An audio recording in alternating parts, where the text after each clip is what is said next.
내 손으로 정리한 한국의 역사, 갑신정변과 동학농민운동을 통해 당시 사람들의 생각을 알아보겠습니다. 학습 목표를 적어주겠습니다. 갑신정변과 동학농민운동을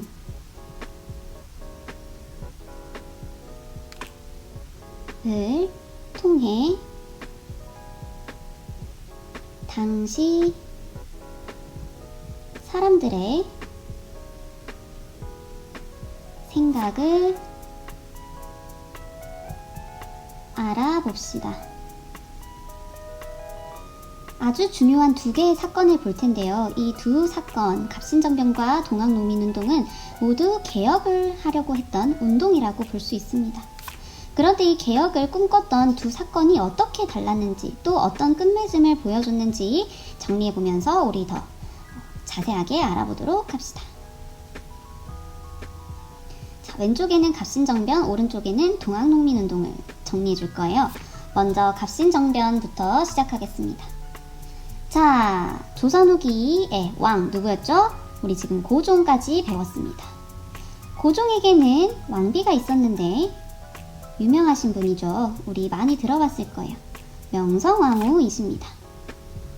자, 빠지지 않고 등장하는 이 명성황후는 굉장히 똑똑했고 그 당시 고종과 함께 근대화, 개화를 꿈꾸던 사람이었습니다. 자, 이 조선도 개화할 때가 되었다. 그래서 다른 나라와 통상해야 한다라고 생각했다라고 지난 시간에 배웠는데요. 이들의 개화 방식은 온건개화파라고 할 수 있습니다. 온건하다가 뭐예요? 뭔가 좀 차분하고 좀 급진적이지 않은 게 온건한 거잖아요. 이 온건개화파는 원래 기존에 가지고 있던 조선의 법과 제도 이런 것들을 바꾸지 않고 그대로 둔 상태에서 기술들을 받아들여서 개화를 해야 된다고 주장한 집단입니다. 그래서 갑자기 바꾸려고 했던 것이 아니고 점차적으로 통상도 해가면서 이렇게 개혁을 하려고 목표를 잡고 있었어요. 그런데 문제가 생기는데요. 이 온건개화파 정부가 신식군대를 창설합니다. 만든다라는 거예요. 신식군대를 만들었는데 새로운 군대를 만들었으면 원래 있던 군대는 구식군대가 돼버리잖아요. 근데 이 구식군대는 차별을 해버린 거예요. 원래 줘야 되는 봉급을 1년째 주지 않고 1년 뒤에 봉급을 줬는데 쌀이 아니라 막 이상한 돌이 섞여 있는 걸 줬단 말이죠. 굉장히 난리가 납니다. 선생님 같아도 그랬을 것 같아요. 구식 군인들이 엄청 반발을 하고 반란을 일으킵니다. 그래서 이것을 이모군란이라고 얘기하기도 하는데 반란을 일으키자 이 고종과 명성황후는 깜짝 놀랐어요. 진압할 힘이 없었거든요. 그래서 청나라에게 도움을 요청합니다. 이게 힘이 약한 나라의 서름일까요? 문제가 일어날 때마다 스스로 해결할 수 있다면 너무 좋겠지만 청나라에게 도움을 요청하는 이런 의존적인 모습을 보여줍니다. 그래서 청나라 군대가 조선 땅을 밟아요. 청나라 군대가 이 구식 군인들을 진압하기 위해 조선에 옵니다. 여기서부터 이제 불행이 시작되는 거예요. 자, 이걸 보고 굉장히 탐탁치 않게 생각한 사람이 있었어요. 이렇게 외세의 힘에 의존하다니 우리 스스로 개혁을 해서 힘을 길러나가야 하거늘 이렇게 생각한 집단이 있었습니다. 그래서 이 고종과 명성황후를 굉장히 탐탁치 않게 봤겠죠. 그들은 이 집단을 뭐라고 부르냐면 급진개화파라고 부르겠습니다. 급진개화파. 온건의 반대인 거죠. 급진적으로 개혁을 해야 된다. 조선은 지금 너무너무 늦었다. 빨리 개혁을 해서 우리의 힘을 기르고 자주적인 국가를 건설해야 된다. 이렇게 생각했던 사람들이에요. 어떻게 보면 맞는 말이기도 하죠. 그 당시 우리나라는 너무너무 개화가 늦어 있던 상태였으니까요. 자, 주요 인물 5명을 꼽을 수 있겠는데요. 자, 자세히 그리지는 않을 거고 어떤 신분을 나타내는 모자만 씌워주고 이름만 적겠습니다. 첫 번째 인물은 김옥균입니다. 김옥균. 두 번째 인물은 박영효라는 사람이에요. 지금 선생님이 씌우는 모자들이 다 굉장히 양반 모자 같지 않나요? 자, 박영효. 세 번째 인물은 서광범입니다. 서광범. 이 5명은 모두 다 양반가 자제들이었어요. 그래서 양반 모자를 씌워주겠습니다. 네 번째 인물은요, 서재필입니다. 이 서재필은 나중에도 한 번 더 나오게 될 거예요. 그리고 마지막 홍영식이라는 이 젊은이들이었어요. 대부분 20대 또는 30대로 구성된 이 친구들, 이런 모임은 우리 조선이 하루빨리 개화를 해서 기술을 발전시키고 나라의 힘을 키워야 된다, 이런 생각을 가지고 있던 사람들이었어요. 왜냐하면 유학파였거든요. 해외에 나가봤다 온 거예요. 진짜 지금 외국은 난리가 난 거죠. 뭐 지하철이 막 다니고 이러는데 우리나라는 그런 게 하나도 없잖아요. 그래서 외국 문물을 접하다 보니 우리 조선이 너무 늦었다, 빨리 개혁을 해야 된다, 이런 생각을 가지게 된 사람들이라고 볼 수 있습니다. 그래서 이들이 계획을 합니다. 자, 저 고종과 명성황후를 끌어내려야 된다, 새로운 정부를 세워야 된다. 그 과정에서 본인들만의 힘으로는 부족하자 일본에게 도움을 요청합니다.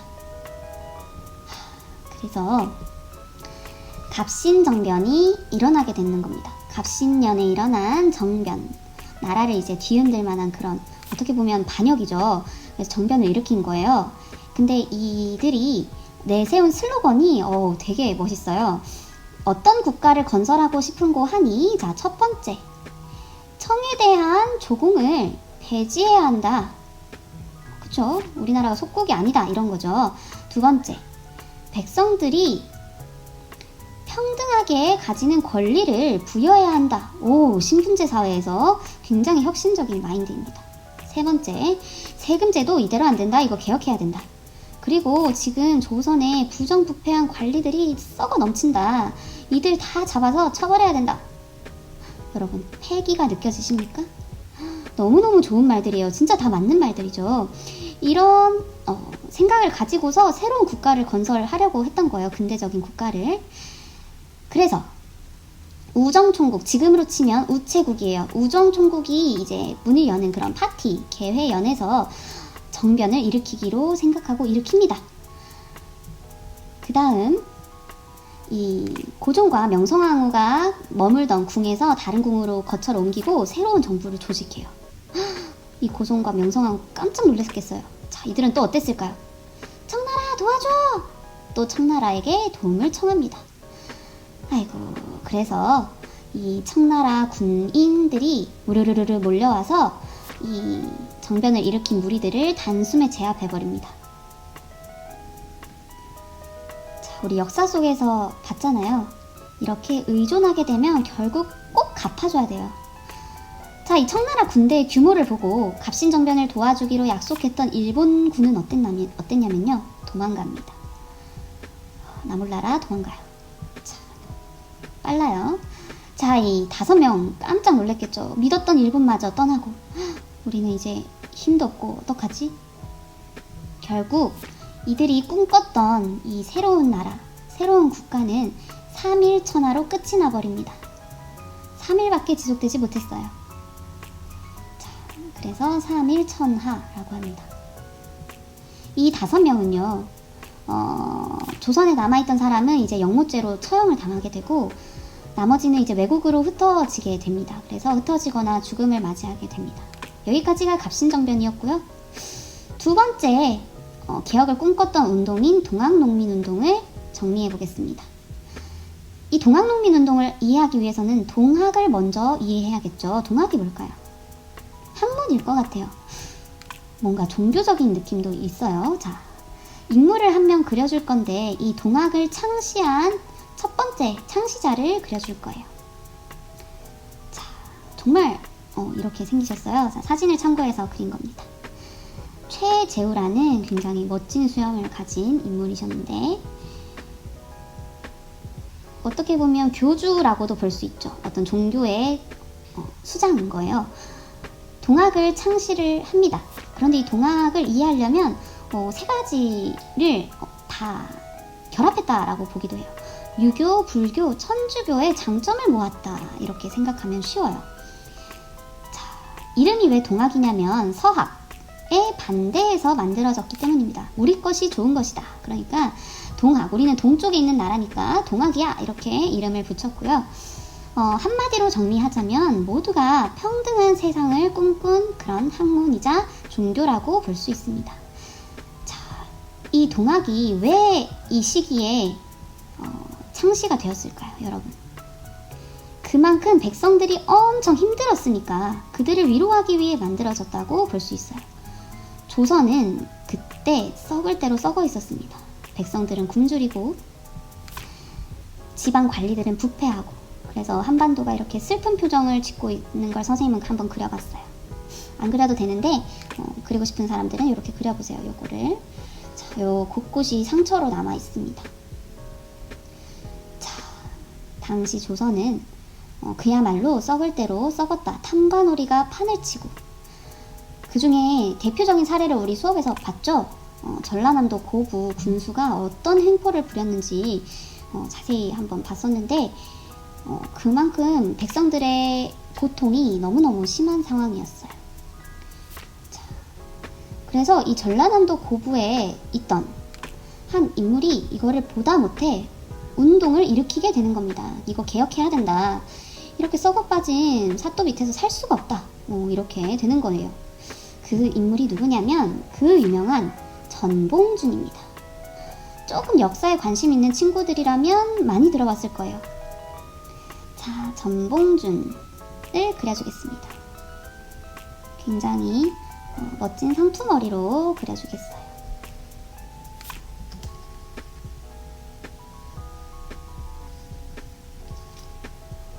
자, 전봉준은 농민들에게, 이 백성들에게 굉장히 큰 영향력을 줍니다. 그들을 앞장서서 이끄는 지도자의 역할을 하신 분이에요.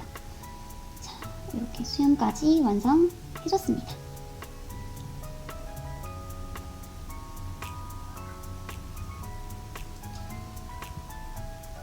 동학을 내세워서 일어난 운동이기 때문에 동학의 이론과 똑같았겠죠. 자, 이제 부정부패를 일삼는 관리에 대항해서 일어난 운동이고요. 백성들에게 이렇게 말합니다. 자, 말풍선으로 우리 한번 정리를 해볼게요. 모든 백성은 어떨까요? 귀하다는 거예요. 모든 백성이 귀하게 태어났고 우리는 귀하게 대접받을 권리가 있다. 그렇기 때문에 우리가 나서서 조선을 개혁해야 된다. 우리의 힘으로 일어나야 된다. 너무너무 좋은 감동적인 이런 말로써 이 백성들을 감동시킵니다. 백성들도 너무너무 공감했을 거예요. 그래서 이들이 뭐 칼이 있어요, 총이 있어요, 낫을 들고 농기구를 들고 막 따라 나섭니다. 맞다, 옳소 이러면서. 우리 항상 전쟁이 일어날 때마다 나라를 구한 건 백성들이었어요.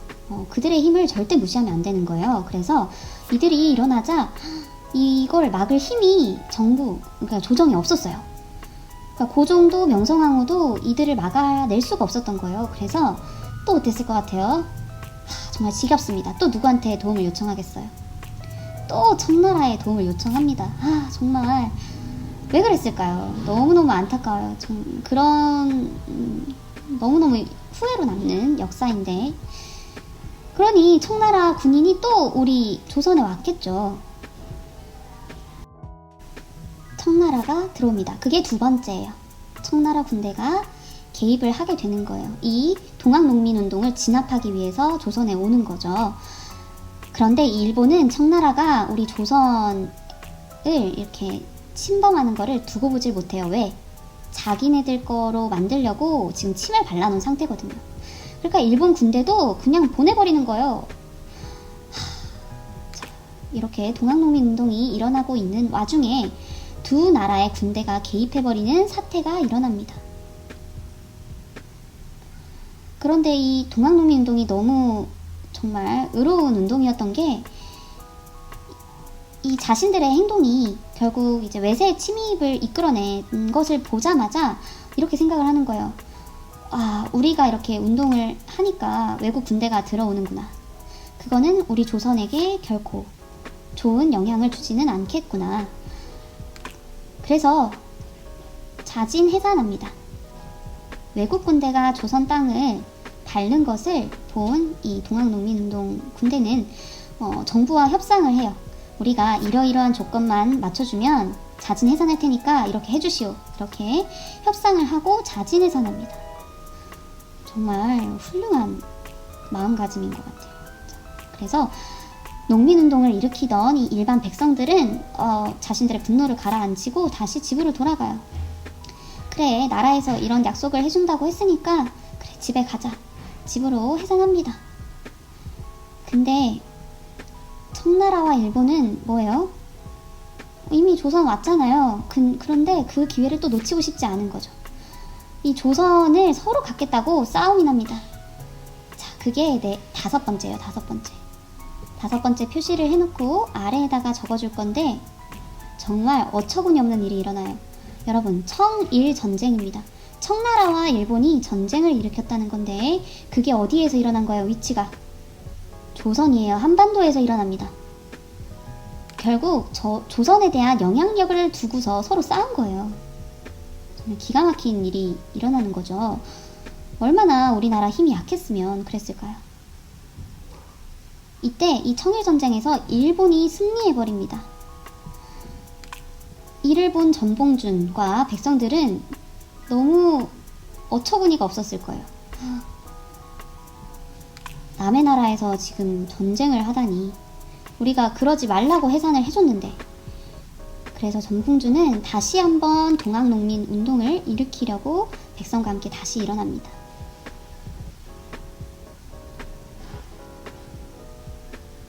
자, 조금 더 환한 전봉준을 그려줄게요.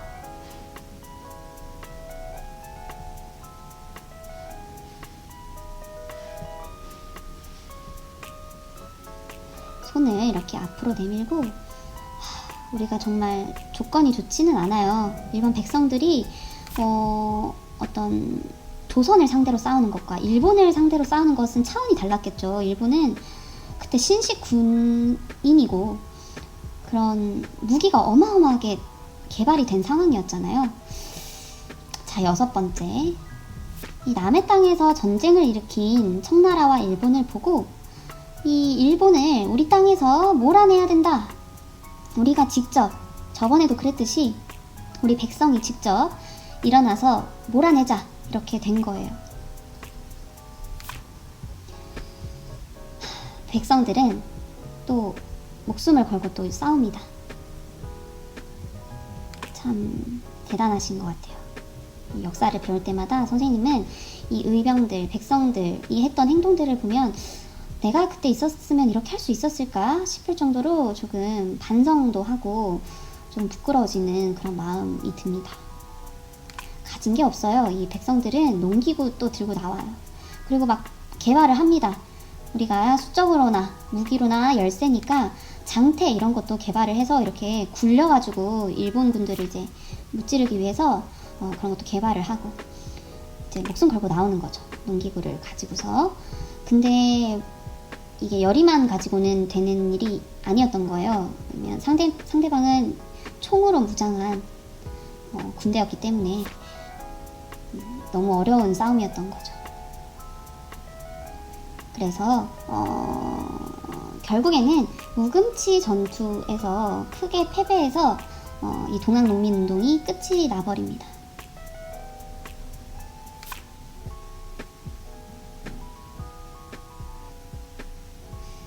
점점 이제 일본의 영향력이 조선에 미치기 시작하는 게 눈에 보이죠.